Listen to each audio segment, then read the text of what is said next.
Hi, I'm Dr. Steve Taylor and I'm talking to you today about World AIDS Day. World AIDS Day is always a day where we remember people who have died, but also looking to the future. Now, several things have happened this year, which is a first for HIV and AIDS. For the first time, London has reached the 90-90-90 WHO targets. What this means is that 90% of people who have HIV are diagnosed, over 90% of them are on treatment, and over 90% of those have a fully suppressed viral load. What does that mean? Well, what it means is that if your virus is undetectable, then you don't pass the virus to your sexual partners. And for the first time, many organisations, including the British HIV Association, have stated that the comment that U equals U, or undetectable equals untransmittable. This is a huge step forward, and especially in fighting HIV-associated stigma. So if you can get diagnosed, get yourself on treatment, then essentially you will not pass this on to your sexual partners. The other thing is that the life expectancy now of somebody who is diagnosed early with HIV is essentially that as the general population. Okay? So this is amazing. If you're diagnosed early, we can get you on treatment, your life expectancy is normal, and you will not be infectious to others. So this is fantastic news. However, there's always bad news.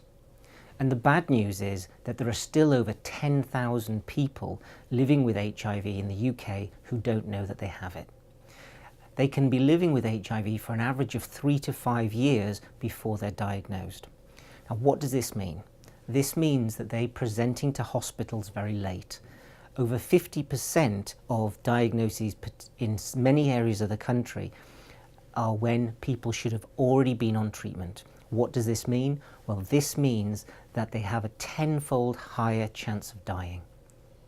So what we need to do this World AIDS Day is we really need to be getting to zero. We need to make sure that there are no people who remain undiagnosed. We want to make sure that there are no people who are not on treatment, and we want to get to zero transmissions. It's an aspiration, but it's something that we need to achieve.